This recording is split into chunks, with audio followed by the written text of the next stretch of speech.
మాతృదేవోభవ. ఒడిలో పండిన వేళ రామకథలు ఊహూయంసును కొట్టగా బడివై నేర్పితివమ్మ ఆది గురువై బంగారు కాలానా ఆ గడియల్ నేడు మరల్పలేను అమ్మా ఆ గడియల్ నేడు మరల్పలేను రసనగ్రంబందు నర్తింప నా రసనగ్రంబందు నర్తింప నీ అడుగుందా మరలంటి వేడెదనే అమ్మా నన్ను దీవింపుమా నీ అడుగుందా మరలంటి వేడెదనే అమ్మా నన్ను దీవింపుమా. ఏబిఎన్ ఆంధ్రజ్యోతి ప్రేక్షక మహాశయులందరికీ నవజీవన వేదం అనే కార్యక్రమంలో 155వ భాగానికి స్వాగతం పలుకుతున్నాం. భయంకరంగా కనిపిస్తున్న విశ్వరూపాన్ని ఇంకా వర్ణిస్తున్నాడు అర్జునుడు. జీవితంలో ఉండేటువంటి భయానక రసం, బీభత్స రసం, రౌద్ర రసం అర్థం కావాలి అంటే ఈ విషయాలు మనం తెలుసుకోవాలి. దేవుడు అనగానే ఎంతసేపు శృంగారము అలంకారము కాదు, భయం కూడా, భయానక రసం కూడా, బీభత్స రసం కూడా. అందుకే మీకు శంకరాచార్య సౌందర్యలహరిలో అమ్మవారి యొక్క జీవితాన్ని గురించి వర్ణిస్తూ అమ్మా అన్ని రసాలు నీ జీవితంలో కనపడుతున్నాయమ్మా అంటారు. శిమే శృంగారార్ద్ర తదితరజనే కుత్సనపర సరోష గంగాయం గిరిశనజనే విస్మయవతి హరాహిభ్యోభీత సరసిరుఘ సౌభాగ్యజయని సఖీషుస్మేరా తే మయి జనని దృష్టి సకరుణ. శివుని యందు శృంగార రసాన్ని చూపిస్తున్నావమ్మా. ఇతర మగవాడి పేరు ఎక్కడైనా నీ దగ్గర ఎత్తితే వెంటనే అసహించుకుంటున్నావు, అది బీభత్స రసం అమ్మా. గంగాదేవి యందు క్రోధరసాన్ని చూపిస్తున్నావమ్మా. గిరిశనయనే విస్మయవతి, శివుడు 3 కళ్ళు చూడగానే చిత్రంగా చిన్నపిల్లలాగా ఆశ్చర్యపోయి ఏమిటో ఎవరికి ఉండవు మా ఆయనకి 3 కళ్ళు అని అద్భుత రసాన్ని ప్రదర్శిస్తున్నావమ్మా. హరాహిభ్యోభీత, పావులు కనపడగానే నీకు అసలు ఏం భయం లేకుండా లోకాలన్నీ పాలించేదానివి నువ్వేనా ఆ పావుకు భయపడడం, శివుణ్ణి కౌగులించుకోవడం, ఆయన నువ్వు కలిసి ఆనందించడం ఎంత విచిత్రమైన విషయం ఇది. అక్కడ భయానక రసాన్ని ప్రదర్శిస్తున్నావమ్మా. సరసిరుహ సౌభాగ్య జయని, తామరపూర్ హిమాలయ పర్వత ప్రాంతాలలో మానస సరోవరం పక్కనే అలా చేరగెలబడి అలా పడుకున్నప్పుడు, చెయ్యి కింద పెట్టుకుని పడుకున్నప్పుడు అక్కడ తామరపూలు దగ్గరికి వస్తే ఆ తామరపూ రేకు దగ్గర పెట్టుకుని తన కన్నులు కొలుచుకుని ఈ తామరపూ రేకు కంటే నా కన్నులే అందంగా ఉన్నాయి అని నీ కళ్ళతో తామరపూ రేకుల్ని జయిస్తున్నావమ్మా. ఇది వీరరసం తల్లి. సఖీషుస్మేర, సరదాగా చెలికెత్తులతో మాట్లాడుతూ దాంపత్యం గురించి ఈ రకరకాల విషయాల గురించి చెలోక్తులు విసురుతున్నావమ్మా. అక్కడ హాస్యరసం ప్రదర్శిస్తున్నావు తల్లి. అన్నీ అయిపోయినాయమ్మా, ఇంకా కరుణరసం ఒక్కటి ఉంది. స్వామివారు ఎంత చమత్కారమో చూడండి, ఎంత కేవో, ఎంత హాస్యము. అన్నీ అయిపోయాయమ్మా, దయ ఒక్కటి ఉందమ్మా, కరుణరసం, అది నా మీద చూపించమన్నాడు మనందరి తరఫున. ఎంత గొప్ప కవిత్వం అండి శంకరాచార్య. అలాగ భగవంతుడిలో లేని రసం లేదు. ఇప్పుడు అర్జునుడు బీభత్స రసం దర్శిస్తున్నాడు కాబట్టి మనం జీవితంలో బీభత్సానికి సిద్ధంగా ఉండాలి, భయానకానికి సిద్ధంగా ఉండాలి, క్రోధరసానికి సిద్ధంగా ఉండాలి, రౌద్ర రసానికి సిద్ధంగా ఉండాలి, శృంగారానికి, వీరానికి, అద్భుతానికి, అన్నిటికీ సిద్ధంగా ఉండాలి. చిట్ట చివరిది శాంతం అని గ్రహించాలి. శాంతము లేక సౌఖ్యం లేదు. అదిగో ఆ భయానక దృశ్యమే ఇక్కడ వర్ణిస్తున్నారు. వక్త్రాణి తే త్వరమాణా విశంతి దంష్ట్రాకరాళాని భయానకాని, ఇందాక చెప్పాడవి. ఇప్పుడు యథా నదీనాం బహవోంబు వేగా సముద్రమేవాభిముఖా ద్రవంతి, యథా నదీనాం బహవోంబు వేగా సముద్రమేవాభిముఖా ద్రవంతి తథా తవామీ నరలోక వీరాక విశంతి వక్త్రాణ్యభివిజ్వలంతి. విచిత్రం అండి. ఈ వీరులందరూ కౌరవ వీరులు, పాండవ వీరులు, సమస్త చరాచర జీవరాశులు నీ నోట్లోకి వెళ్ళిపోతున్నాయి, నీ నాలుగు కింద కొన్ని, పళ్ళ మధ్యలో కొన్ని, అంగుట్లో కొన్ని పడి నలిగిపోతున్నాయి, చూర్ణమైపోతున్నాయి, పులుసైపోతున్నాయి, లోపలికి వెళ్ళిపోతున్నాయి. ఏమిటయ్యా ఇదంతా? పైగా ఇదంతా కావాలని జరుగుతుంది, వాళ్లే కావాలని వచ్చి పడిపోతున్నారు. నువ్వు ఎవరిని పిలవలేదు, కనీసం ఇలా దగ్గరికి తీసుకోలేదు. యథా నదీనాం బహవః, నదుల్లో చాలా నదులు, ప్రతిదీ కూడా అంబువేగాక, విపరీతమైనటువంటి వేగంతో నది ప్రయాణిస్తుంది. ఉరుకులు పరుగులు ఉప్పొంగిపోయింది గోదావరి, తాను తెప్పున్న ఎగసింది గోదావరి, ఊళ్ళు దండలుగాక సెగలోన దాల్చింది అన్నారు అడవి బాపిరాజు గారు. ఇంత పొంగిపోయేది దేనికండి? సముద్రంలో కలిసిపోవడానికి, అంతకంటే ఏమీ లేదు దానికి ప్రయత్నం. అంత ఉప్పొంగిపోయి తెరులుకుంటూ వెళ్ళిపోయి సముద్రంలో కలిసిపోతుందని అదే దాని లక్ష్యం కదా, లేకపోతే అంత పరిగెడుతుందా? మనకి ఇష్టమైనటువంటి వ్యక్తి దగ్గరికి వెళ్ళడానికో ఇష్టమైన చోటుకి వెళ్ళడానికో పరిగెడతాం కదండి. బస్సు ఆలస్యం అయితే కంగారు పడిపోతాం కదండి. అదే ఇష్టం లేని చోటుకైతే అసలు బస్సు రాకపోతే బాగుండు అనుకుంటాం. ఆ వంకన ఎగ్గొట్టేయచ్చు. అంటే గోదావరి నదికి, గంగా నదికి సముద్రంలో కలపడం ఇష్టం. ఈ జీవులందరూ పళ్ళ మధ్యలోనూ, నాలుగు కిందనూ, దవళ్ల కింద నలిగిపోతున్న వాళ్ళందరూ నీలో కలవడం ఇష్టమేమో వాళ్ళకి. యథా నదీనాం బహవో అంబువేగాః సముద్రమేవా అభిముఖ ద్రవంతి. సముద్రానికి అభిముఖంగా ఎదురుగా కావాలనే సముద్రంలో కలిసిపోవాలి, మేము కలిసిపోవాలి, మాకొద్దు, మాకు ఈ నది ప్రత్యేకత మాకు అక్కర్లేదు, మేము కలిసిపోవాలి, మేము అందుకోసం ఉన్నాం అన్నట్టుగా పరిగెట్టేస్తున్నారు నీలోకి, నువ్వు ఎవరిని పిలవకుండానే. అభిముఖ ద్రవంతి విశంతి వక్త్రాన్ని అభివిజ్వలంతి. పోనీ అవి ఏమైనా మామూలు ముఖాలా అంటే భయంకరంగా అగ్నిజ్వాలలు కక్కుతున్న ముఖాల్లోకి వెళ్ళిపోతున్నారు ఏమిటాయి వీళ్ళందరూ. విశంతి వక్త్రాన్ని అభివిజ్వలంతి. యథా నదీనాం బహవో అంబువేగాః సముద్రమేకమేవ అభిముఖా ద్రవంతి తథా తవామి నరలోకవీరాః విశంతి వక్త్రాణ్యభివిజ్వలంతి. అదే రకంగా ఈ కురుక్షేత్ర యుద్ధంలో పాల్గొనడానికి వచ్చినటువంటి ఈ వీరులందరూ, అంతేకాదు ఇంకా చాలామంది కనపడుతున్నారు నాకు. అసలు యుద్ధంతో సంబంధం లేని వాళ్ళు కనపడుతున్నారు. వీళ్ళందరూ ఏమిటో అలా నీ నోట్లోకి వెళ్ళిపోతున్నారు ఏమిటయ్యా విచిత్రంగా, కావాలని వెళ్ళిపోతున్నారు. నది అతివేగంతో ప్రయాణించి సముద్రంలో కలిసిపోవడానికి ఏదో తన కోసం ఏదో తన ప్రత్యేకత కోల్పోతుంది, తన రూపం ఆసిపోతుంది.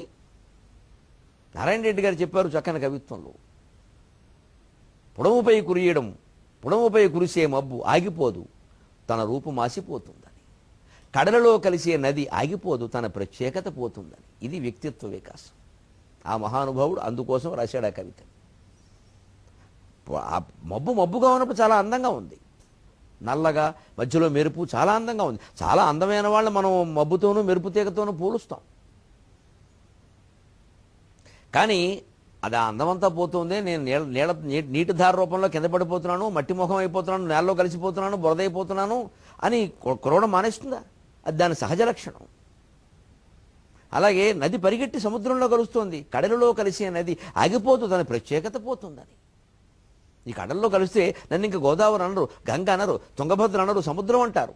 నేను ఎందుకు కోల్పోవాలి నా ప్రత్యేకతని అని అనుకోదు. నది సహజంగా కలుస్తోంది కదా మిత్రమా, అలా నువ్వు కూడా 10 మందిలో కలవడానికి అభ్యంతరం ఏమిటి అన్నాడు జ్ఞానపీఠ పురస్కార గ్రహీత మహాకవి సినారి. మనం ఆదర్శంగా తీసుకోవద్దా? ఈవేళ మన ఈ అహంకారాల కదా అనేక రకాల రాజకీయ వివాదాలకి మూలం అవుతున్నాయి. నా మాట నెగ్గాలి, నా అధికారం. ప్రజల ప్రయోజనాలు ముఖ్యం అనుకుంటే మనం ఎవరితోనైనా చేతులు కలపడానికి ఎందుకు బాధపడతామండి? అసలు ప్రత్యేకించి కొన్ని ప్రాంతాల వారిని, కొన్ని వర్గాల వారిని మనం ద్వేషిస్తున్నాం పనిగట్టుకుని అంటే ఇక ఎవరితో మనం కలవడం, రేపు మన వాళ్ళతో మాత్రం మనం కలవగలం, అక్కడ ఏదో భేదం వస్తుంది. అలాగా ప్రత్యేకతను కోల్పోవడానికి సిద్ధపడితేనే అద్వైతం. 2 అనేది సమస్య లేదు, జోడిస్తే ఒకటే. శ్యామలా దండకంలో చెబుతారు, సురుచిర నవరత్న పీఠ స్థితే సుస్థితే శంఖపద్మద్వయోపాశ్రితే ఆశ్రితే అంటూ చేతుల గురించి చెబుతూ వాసరారంభ వేళా సముజృంభమాణారవింద ప్రతిచ్ఛన్న పాణిద్వయే సంతతోద్యద్వయే అద్వయే. ఆ మాట చదువుతుంటే ఈ అభినయం చేస్తే అర్థం అవుతుంది, లేకపోతే అర్థం కాదు. వాసర ఆరంభ వేళా సముజృంభమాణారవింద ప్రతిచ్ఛన్న పాణిద్వయే సంతతోద్యద్వయే అద్వయే.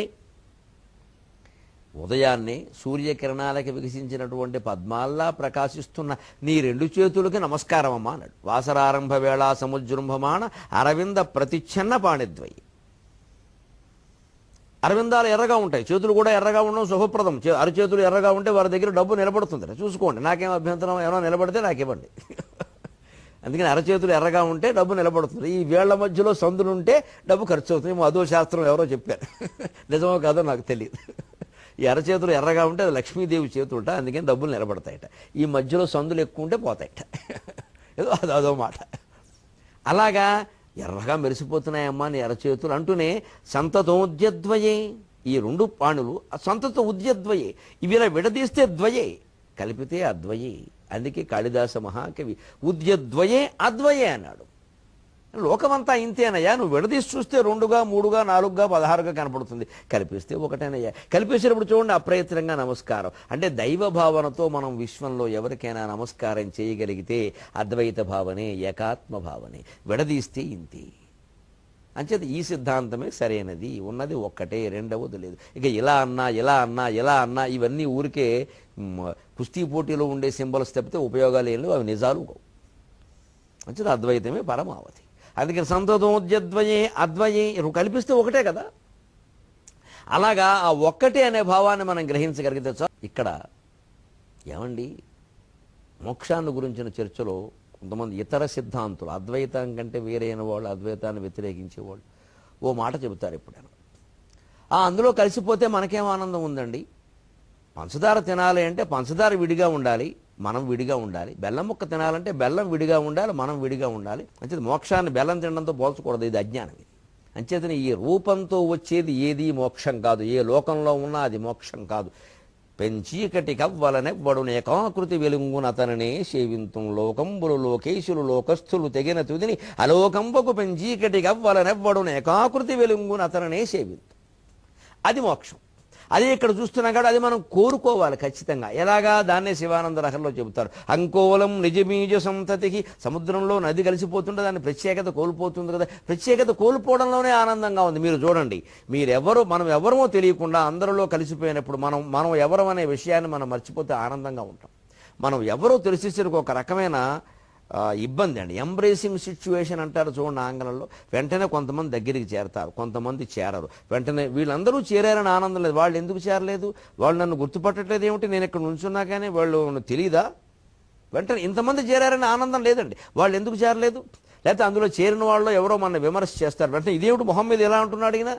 ఇదంతా ఎందుకు వచ్చింది, ప్రత్యేకత కోరుకోవడం వచ్చింది. సరే, ఏ ప్రత్యేకత లేకుండా రైల్వే స్టేషన్లో, సికింద్రాబాద్ స్టేషన్లో అందరితో పాటుగా మన బ్యాగ్ ఇచ్చుకుని మనం వెళ్ళిపోతుంటే మనం ఆనందంగా లేము. ప్రత్యేకత ఎందుకు కోరుకుంటున్నాం అసలు, ఆ కోరుకోకపోవడంలోనే ఆనందంగా ఉంది. వ్యక్తిత్వ వికాసం అంటే 10 మందిని దాటిపోవడం కాదు, 10 మందితో కలిసి నడవగలగడం. అంకోలం నిజబీజ సంతతికి అయస్కాంతోపలం సూచిక సాధ్వీ నైజ విభుం లతాక్షితిరుహం సింధు సరిద్వల్లభం ప్రాప్నోతీహ యథా తథా పశుపతే పాదారవిందద్వయం చేతో వృత్తి రూపేత్య తిష్టతి సదా సా భక్తిరిత్యుచ్యతే. శివానంద లహరిలో శంకరాచార్య స్వామి చెబుతున్నారు, క్రమంగా ఉండే అవస్థలు చెబుతున్నారు. అంకోల వృక్షాన్ని ఊడుగు చెట్టు అంటారు, దాని బీజాలు దూరంగా ఉంటాయి, విత్తనాలు పళ్ళ నుంచి రాలి కాయల నుంచి దూరంగా పడతాయి. అవి గాలికి ఎలా వచ్చి దగ్గరైతే కానీ కలవు, కానీ గాలికి కలుస్తాయి. అంత దూరంగా ఉంటుంది మన ఆధ్యాత్మిక అభ్యాసం. మొదట్లో భగవంతుడికి ఏదో పోన్లే, ఇవాళ శివరాత్రి కదా ఓసారి గుళ్ళే కడదాం, ఇవాళ దీపావళి కదా ఓసారి దేవుడు లక్ష్మీదేవి ఆలయానికి కడదాం, ఇవాళ కృష్ణాష్టమి బయట ఏదో ఉట్టు కొడుతున్నట్టు కాసేపు చూద్దాం, ఇదే కాస్త గాలికి రావడం, అంతకంటే ఉండదు. మళ్ళీ వెళ్ళిపోతాడు లోపలికి, ఉండడు. అయస్కాంతోబలం సూచిక, తర్వాత క్రమంగా అలా గుళ్ళోకి వెళ్ళడం, ఉట్టు కొట్టడం చూడడం అలవాటు. ఏమిటి ఇందులో అని మా బోటిగాళ్ళు ఎవరో చెబుతూ ఉంటే ఏదో పుస్తకంలో చదివితే ఒక్క విషయం తెలుస్తుంది. తెలిసాకప్పుడు అయస్కాంతోపలం సూచిక ఇంకాస్త దగ్గరికి వెళ్తాడు. అప్పుడు అయస్కాంతానికి దగ్గర సూది ఉన్నట్టుగా, సూది మరీ దూరంగా ఉండి గాలికి రాదు, దానికి దగ్గరికి వెడితే అయస్కాంతానికి దగ్గరగా ఉండాలి. అది ఆ ఉన్నది అంత దగ్గరికి వస్తే సూదిని నెమ్మదిగా ఆకట్టుకుంటుంది. అలా భగవంతుడికి అంకితం అవుతాడు, అంటుకుంటాడు. సాధ్వీ నైజ విభం, ఇంకొన్నాళ్ళకి ఏమవుతుంది, సూది తనంతట తాను దగ్గరికి రాదు, అయస్కాంతం దగ్గరైనప్పుడే అది ఆకర్షితం అవుతుంది. సాధ్వీ నైజ విభం, శోభనం గది వ్యవహారం చెబుతున్నాడు, మనకి సరదాగా ఉండాలి కాబట్టి. కావాలనే పెళ్లి కూతుర్ని ముస్తాబు చేస్తారు, పెళ్లి కొడుకుని ముందు పంపిస్తారు, అక్కడ ఓ తాంబూలం ఓడి పెడతారు, ఓ పెద్ద పాల గ్లాసు ఓడి పెడతారు. తర్వాత సంసారం అంతా పాపాల గ్లాసి అని ఎలాగూ తెలుసు. అందుకని అక్కడ ఈయన గారిని కూర్చోబెడతారు. ఈయన ఓహో కళ్ళకు అంటూ ఉంటాడు, అద్దంలో చూస్తూ ఉంటాడు, గుమ్మంకేసి చూస్తూ ఉంటాడు. అప్పుడు ఈ అమ్మాయిని పంపిస్తారు. ఈ అమ్మాయి అంతకుముందే ఆ అన్ని రకాల ప్రేమించి సిద్ధపడినప్పటికీ సిగ్గుపడుతూ ఉంటుంది. అదొక యాక్షన్ ఇక్కడ వ్యవహారం.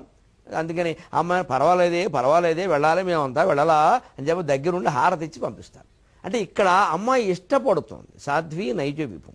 ఇక తర్వాత సముద్రంలో కలిసే నది, నాయన నాకొద్దు, ఈ జీవత్వం నాకొద్దు, ఈ దేహత్వం నాకొద్దు. దేహో నాకమకం దేహీ దేహ సాక్షీతి నిశ్చయాత్ జన్మ మృత్యు ప్రహీణోసౌ ఇది వేదాంత రిండిమఖ మనోనాకమహం దేవో మనస్సాక్షీతి నిశ్చయాత్ శోకమోహోపహాని స్యాత్ ఇది వేదాంత రిండిమఖ నా జ్ఞానం శ్యామకం దేవో అజ్ఞాన సాక్షీతి నిశ్చయాత్ సర్వానర్థ నివృత్తి స్యాత్ ఇది వేదాంత రిండిమఖ. తెలుపవలసిందే 3 దెబ్బల్లో రాముడోలు మేళంలాగా.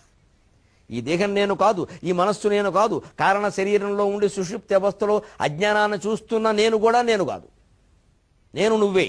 నీకు నేను అనేది నాకు అవసరం లేదు, ఉండవలసింది నువ్వు మాత్రమే. తత్వమసి తదేవ, అహం బ్రహ్మాస్మి, అహం ఉండదు బ్రహ్మాస్మి, అయిపోవాలంతే. ఇంకా ఆ స్థితి కావాలి. అదే నదీనాం బహవో అంబువేగా.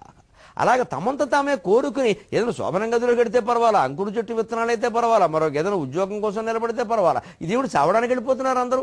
అంటే ఆ మృత్యువుని అంత ధైర్యంగా అంత హాయిగా ఆహ్వానించి ఎదిరించగలగాలి మనం. వెల్కమ్ టు డెత్ అని మన దేశపు కవి, విశ్వకవి రవీంద్రనాథ్ ఠాగూర్ రాశాడు గీతం. ప్రపంచ చరిత్రలో మరెవడన్నా రాశారండి, ఒక్క భారతీయుడు తప్ప. రాయగలం మనం. మృత్యువును ఎదుర్కొందుకు సిద్ధంగా ఉంటాం మనం. అందుకే మన దగ్గర పిల్లల్ని ఉయ్యాల్లో పడుకోబట్టి మన తల్లులు ఆయి అంటారు. అంటే ఏమిటి? ఏం లేదురా, హాయిగా పడుకోని. అప్పుడు నేర్పించారు, తప్పదురా అబ్బాయి, పుట్టినవాడికి తావు తప్పదు, ఆయి ఏమీ లేదురా పడుకో అమ్మా. అంతే. శేషశయనం మీద శ్రీ మహావిష్ణువు పడుకున్నట్టే పాముల పక్క మీద కూడా సుఖంగా పడుకోగలిగిన వాడే నిజమైన సంసారి. ఈ తత్వాన్ని అలవాటు చేస్తున్నారు వాళ్ళు. కానీ కొంతమంది ఎలా ఉంటారు? చావన్గా ఆలము చేరువౌటెరిగియున్ చాలింపగాలేక దుర్జుడు చెబుతున్నాడు, వాత పెడుతున్నాడు. వృద్ధాప్యంలో కూడా ఈ దసరా పండగ ఆలోచనలు ఉంటూ ఉంటాయి. ఇంకా నేను యంగ్ లుకింగ్ అండి, నేను రోజు వాకింగ్ చేసి స్ట్రెంగ్త్ పెంచుకుంటానండి. ఈ స్ట్రెంగ్త్ దేనికి? దేశానికి ఏమీ ఉపయోగం లేదు దీనివల్ల. ఇంకా శుభ్రం కందిపప్పు పచ్చలేసి తినడానికి తప్ప. నేను దేశ సేవకైతే పెంచుకుందాం, అభ్యంతరం లేదు. చావన్ కాలము చేరువౌటెరిగియున్ చాలింపగా లేక నన్ని వైద్యుండు చికిత్స బ్రోవగలడు, ఏ మందు రక్షించునో ఏ వేల్పుల్ కృపజూతురో ఎనుచు నిన్నే వేళ చింతింపడు ఆ జీవశ్రాద్ధము చేసుకున్న యతియున్ శ్రీకాళహస్తీశ్వర. చావన్ కాలము చేరువౌటెరిగియున్ అంటే అందరికీ 70 ఏళ్ళు లెక్క. ఇందులో ఆడామొగ తేడా లేదు. సుఖభోగాలు వాటి విషయాల్లో ఆడవాళ్ళకి 50, మగవాళ్ళకి 60 అని చెప్పారు శాస్త్రం.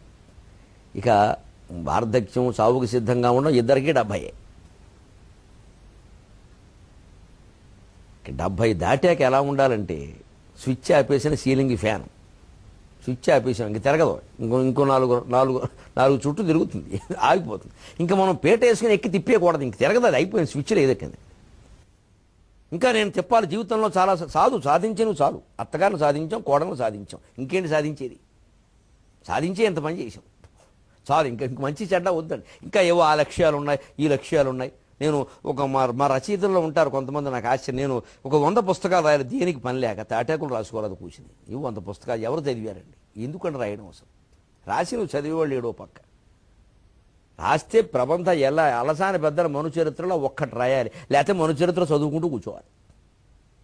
వాల్మీకి రామాయణంలో ఒక్కటి రాయాలి, లేకపోతే రామాయణం చదువుకుంటూ కూర్చుంది. ఎందుకు రాయడం?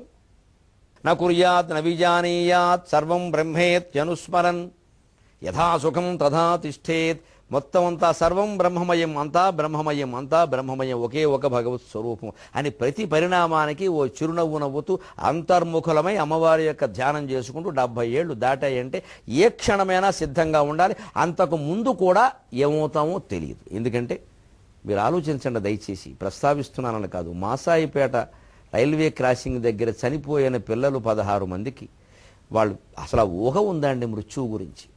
హాయిగా వెళ్ళి ఆనందంగా చదువుకుంటాం అనుకున్నారు, బలైపోయారు. కులు మనాలి వెళ్ళి ఫోటోలు తీసుకున్న పిల్లలు 25 ఏళ్ల పిల్లలు 25 మంది చనిపోయారు. మలేషియా విమానం ఎక్కిన వాళ్ళు 300 మంది గల్లంతైపోయారు. ఇంకో 300 మంది ఉక్రెయిన్ తీవ్రవాదుల చేతుల్లో అపోహకు గురై అన్యాయంగా చనిపోయారు. ఆ 300లోనో ఈ 300లోనో ఈ 16లోనో ఈ 25లోనో మనం ఉంటే పరిస్థితి ఏంటండి? పాలెం బస్సు ప్రమాదం ఏమిటండి? అసలు రోజు కూడా జరుగుతుంది కదా దేశంలో, రోజుకొకటి. ఇక ఎక్కడైనా అసలు జీవితానికి ఒక ఖచ్చితంగా ఉంటామనేది ఏదైనా ఉందా అసలు? మరి ఇది లేనప్పుడు 70 ఏళ్ళు దాటాక కూడా ఇంకా మనం ఏదో చావనక ఆలము చేరువౌటెరిగి. నాకు నిన్నే 73 వచ్చాయి అనకూడదు, 73 వెళ్ళే అనాలి. అప్పుడు తెలుస్తుంది లెక్క. పుట్టినరోజు 70 దాటిన వాళ్ళు పుట్టినరోజు చేసుకుంటే 73 వెళ్ళాయి, ఇంకా 7 8 అని అనుకోవాలి ఖచ్చితంగా. ఎవరికి చెప్పకపోయినా అనుకోవాలి. అప్పుడు జాగ్రత్తగా ఉంటాం, ఏం చేయాలో చూసుకుంటాం. మోక్షం పొందడం ఎలాగ, జ్ఞానం ఎలా పొందాలి. ఇంకా 7 8 ఏళ్ళ కంటే లేదు. పరీక్షిత్తు 7 రోజుల్లో చనిపోతాడని చెప్పబట్టే కదండి భాగవతం విన్నాడు. ఆ శాపం గనక లేకపోతే వీడు దుంపదగ్గ భాగవతం ఎందుకు వింటాడండి? సినిమా, బాలీవుడ్ సినిమా చూస్తూ కూర్చుంటాడు. అప్పుడు ఏది ఉంటే అది. పరీక్షిత్తు భాగవతాన్ని 7 రోజుల్లో విన్నాం, 7 రోజుల్లో మేము కూడా మా ఇంట్లో పారాయణ చేయించాం, చక్కగా ఆయనకి భోజనం అది పెట్టాం, ఆయనేమో తీర్థం ఇచ్చారు. అది వృధా, ఇది వృధా, నాకేం మొహమాటం లేదు చెప్పడం. ఎవరి చేతో పారాయణ ఏమిటండి? భాగవతం మనం చదవాలి. 7 రోజుల్లో నేను 7 రోజుల్లో ఎందుకు చదివాడు? గత్యంతరం లేక. ఆయన 7 రోజు చనిపోతాడు, ఏం చేయమంటారు? అందుకని 7 రోజుల్లో ముగించుకోండి. మనకేం అది లేదుగా, మనం 70 ఏళ్ళు బతుకుతున్నాం. అందుకని 20 ఏళ్ల వయసులోనే భాగవతం తీసి గోరఖ్పూర్ వారు వేశారు, ఇస్కాన్ వారు వేశారు, బోల్డ్ మంది వేశారు, తాత్పర్యాలతో సహా వేశారు. అది శుభ్రంగా తీసుకుని రోజుకు ఊరికే ఓ 10 శ్లోకాలు జీవితంలో అవదాండ భాగవతం. అప్పుడు ఎప్పుడు మృత్యు వస్తే మనకేమండి, రోజుకు 10 శ్లోకాలు లేదా 20 శ్లోకాలు పోని 2 పేజీలను నియమం పెట్టుకుని రోజు చదవండి భాగవతం. మొత్తం గోరఖ్పూర్ వాళ్ళు వేసి చదివితే శ్లోకం తాత్పర్యాలు అర్థమవుతాయి కదా, శ్లోకం కాకపోయినా చదువుతూ వెళ్ళిపోతే 10 ఏళ్లలో భాగవతం అయిపోతుంది. ఏం పెద్ద విషయం అది. అబ్బి ఇది మానేసేసి భాగవతం పారాయణ చేద్దామా అంటే ఇప్పుడు ఆయనకి ఏమిటి, మనం అక్కడ ఆయన వదిలేసాం, ఓ మూల పెట్టాం. పైగా ఎవరిని పిల్లలు అక్కడ వెళ్ళకండి, ఆయనకి ఇబ్బంది, ఆయన మడిగట్టుకున్నారు, ఎవరో వెళ్ళకండి. ఇది మడి సరిపోయింది, ఇంకా మనకి దాని మహత్తు లేదు, మర్యాద లేదు, మడి సరిపోయింది. అందుకని ఎవరు వెళ్ళి ఆయన ఏం చేయడు, శుభ్రంగా పెళ్లిళ్ళు తిప్పేయాడు, ఎవరు చూడలేదుగా. ఆయనకి ఏమిటంతా ఈ పారాయణ ఇంకో చోట చేయాలి, ఆయన డబ్బు కోసం చేస్తున్నాడు ఆయన. అందుకని పెళ్లిళ్ళు తిప్పి ఆయనకు ఉపయోగం లేదు, మనకు ఉపయోగం లేదు. దేనికి భాగవతం ఇవి? ఎందుకంటే ఊరికే భాగవతం పుస్తకాలు అమ్ముడు అవ్వడానికి. ఇంటింటా భాగవతం ఉంటే మంచిది, ఉంటే మంచిది అనద్దు, తింటే మంచిది. ఈ ఇడ్లీలు ఉంటే మంచిది అని ఎవరన్నా అంటారండి, భాగవతం ఉంటే మంచిది అంటారేంటంటే నాకు చికాకు. ఉంటే మంచిది కాదు, చదివితేనే మంచిది. ఇడ్లీలు ఉంటే మంచిది, పట్టుచీరలు ఉంటే మంచిది, సాంబార్ ఉంటే మంచిది అంటే మరి తింటున్నారు కదా. ఇడ్లీ తింటే మంచిది, సాంబార్ తింటే మంచిది, భాగవతం చదివితే మంచిది. ఉంటే మంచిది ఏమిటండి? ఉంటే మంచిది ఎందుకంటే చదువుతారు కాబట్టి. ఎప్పటికీ చదవనప్పుడు ఉండడం ఎందుకు, ఇంకోటికి ఇస్తే వాడైనా చదువుకుంటాడు. మనం ఖచ్చితంగా చదవమనే ఆలోచన ఉన్నప్పుడు ఎవరికైనా ఇచ్చేయండి, వారైనా చదువుకుంటారు. ఎవరికి ఇవ్వకుండా మనం ఇంటే మేము ఎప్పటి నుంచో అలా పెట్టాను, ఇంట్లో ఉంటే మంచిది అని చెప్పారు. ఏమిటి మంచిది? మనం ఎంత మంచిదో అది. ఈ పిచ్చి నమ్మకాలన్నీ బాగా పెరిగి ఇళ్లల్లో మహత్తరమైన పుస్తకాలు ఉన్నాయి, మనం చదవడాలి అంటే అంగట్లో అన్నీ ఉన్నాయి, మన నోట్లో శని ఉంది. ఆ పుస్తకం చదవాలి, చదివినప్పుడు అర్థమవుతుంది. 7 రోజుల్లో పరీక్షిత్ అంత ప్రయత్నం చేశాడే, 70 ఏళ్ళు దాటినా మనం చేయడం లేదు. ఇంకా బతుకుతాం, ఇంకా ఏదో మందు వాడదు ఈ మధ్య. అందుకేనండి నేను అది అలోపతి మానేసి ఆయుర్వేదం, ఏ వేదం మొదలెట్టినా యమధర్మరాజు మొదలెట్టాడు అక్కడ ప్రయాణం, కిందకి రావడమే ఆలస్యం అంతే. చేరువోముటెరిగియున్ చాలింపగాలేక, ఇంకా జీవితం పట్ల మమకారాన్ని విడిచిపెట్టలేక, తన్నే వైద్యుండు కృప చూడగలడు, ఏ మందు రక్షించునో, ఏ వైద్యుడు నన్ను కాపాడుతాడో, ఏ మందు కాపాడుతుందో, ఏ వైద్యుండు చికిత్స బ్రోవగలడో, ఏ మందు రక్షించునో. అలోపతి కాదని హోమియోపతి, హోమియోపతి కాదని మొత్తం మీద ఉమాపతి పరమేశ్వరుడు తప్ప అన్ని పతులు పట్టుకున్నాం మనం. అలోపతి, హోమియోపతి, ఆపతి, ఈ పతి, ఉమాపతిని పట్టుకోరా. అసలు వాడు వాడే. పశుపతిని పట్టుకోకుండా నువ్వు ఎన్ని పతులు అల్లోపతి, హోమియోపతి ఏం పట్టుకున్నా ఒకటే. ఏ వైద్యుండు చికిత్స బ్రోవగలడో, ఏ మందు రక్షించును, ఇంకా ఏ వేల్పులు కృపచూతురో. ఈ మధ్యనేనండి 60 ఏళ్ళు దాటాక ఆయుష్య హోమం చేయించవచ్చు. కేవలం సంప్రదాయం కాబట్టి చేయించుకోవడం. దానివల్ల పెరగాలని కోరుకోకూడదు. అసలు ఏం పెరిగేవిడి చేస్తాం? 60 ఏళ్ల వరకు మనం ఏమీ సాధించలేకపోయాం ఆధ్యాత్మికంగా అంటే 60 ఏళ్ల తర్వాత సాధించడం కూడా చాలా కష్టం. ఎక్కడికి వెళ్ళలేం, కీళ్ల నొప్పులు వచ్చేస్తాయి, ఆరోగ్యం సహకరించదు. ఓ పుస్తకం చదవాలంటే కళ్ళు కనపడవు, పెద్ద సోడాబుడ్డి అద్దాలు పెట్టినా కనపడవు. ఏం చేస్తామండి? అప్పటికే చెవి యంత్రాలు వచ్చేసే 2, 3.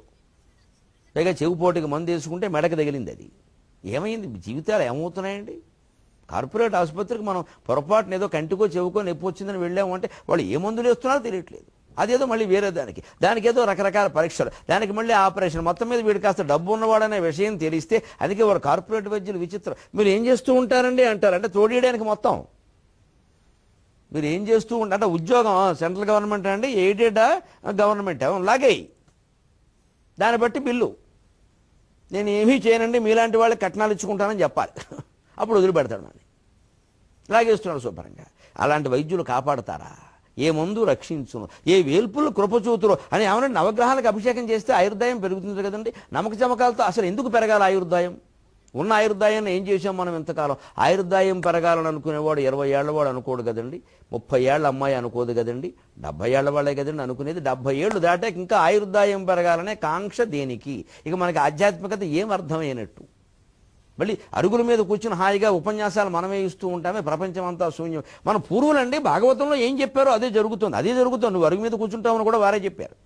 ఖాళీగా కూర్చుంటాడు, సొల్లు కబుర్లు చెబుతాడు, ఎక్కడా భగవన్ నామస్మరణ చేయడు, అంతా ఆత్మస్తుతి పరనందా సరిపోయింది, ఆహాహా ఈహి ఆశమ్మ బోషమ్మ అని కూడా వాళ్ళే చెప్పారు భాగవతంలో మన గురించే. అన్నీ అనండి వ్యాసుడు వారు చెప్పినట్టే జరుగుతున్నాయండి. చెప్పినట్టే జరిగితే మరి వ్యాసుడు నేను భగవన్ నామస్మరణ చేయమని చెప్పాడు. కోటిం త్యక్త్వా హరిం భజేత్, అది మనం చేయట్లా. వ్యాసుడిని పొగట్టంతో సరిపోయింది. ఎవరన్నా పొరపాటున వ్యాసుడిని ఏదైనా అంటే వాడిని కరిచేస్తాం, కానీ వ్యాసుడిని మనమేం గౌరవిస్తున్నాం? ఎవరన్నా ఏదైనా అంటే విరుచుకు పడిపోవడానికి అందరం తయారే, కానీ వాళ్ళని మనం గౌరవిస్తున్నామా? ఆ పురాణాలను మనం అనుసరిస్తున్నామా? మరి మనం అనుసరించినప్పుడు ఇంకోటి ఏదో అంటాడు, వాడి అభిప్రాయం వాడు, దానికి వారి మనోభావాలు, ఇప్పుడు అందరికీ మనోభావాలు కదా, వారి మనోభావాలు వారికి. అందుకని ఇంకా ఊరికే 70 ఏళ్ళు దాటిపోయినా మందు మారుద్దామా, వైద్యుణ్ణి మారుద్దామా, ఆయుష్ హోమాలు చేయిద్దామా కాకుండా నిన్నే వేళ చింతింపడు జీవశ్రాద్ధము చేసి కొన్న యతియున్. చివరికి యతులు కొంతమంది జీవశ్రాద్ధం చేసుకునేవారు. పూర్వం సన్యాసి దీక్ష పుచ్చుకుని ఎంత కఠినంగా ఉండేవారంటే వారికి వారే తద్దినం పెట్టేసుకునేవారు. ఒక ఘటశ్రాద్ధం ఉంటారు, కుండ రూపంలో తన జీవుణ్ణి తానే నిక్షేపంగా ఏర్పాటు చేసుకుని దానికి తనే పెట్టేసుకుంటాడు. అంటే నేను తద్దినం కూడా పెట్టేసుకున్నానికి నేను చనిపోయిన వాడితో లెక్క, నా గురించి నాకు మీరు ఏమీ చెప్పొద్దు, ఇంటి దగ్గర విషయాలు, లోకం నాకు అనవసరం అని ఏ హిమాలయాల గుహల్లోకి వెళ్ళిపోతాడు. అటువంటి వాడు కూడా ఇంకా జీవితం మీద కాంక్షతో మళ్ళీ నలుగురు అక్కడికి వచ్చి కాస్త మీరు యోగ్యారండి అని ఫోటో దిగానే మళ్ళీ వాళ్ళ వ్యామోహంలో పడి మళ్ళీ భూమి మీదకి వస్తున్నాడు, నేను ఏదో దేశాన్ని ఉద్ధరిస్తా, ఉపన్యాసాలు ఇస్తా అని ఇక మామూలు సంసారంలో ఉన్నవాడు బయటపడే అవకాశం ఉందా అంటున్నాడు. మనం దీని ద్వారా ఎంత త్వరగా జీవితాన్ని తెముల్చుకుని ఆత్మధ్యానంలోకి వెళదామా అన్న ప్రయత్నం చెయ్యాలి. అదే నవజీవన వేదం. సెలవు.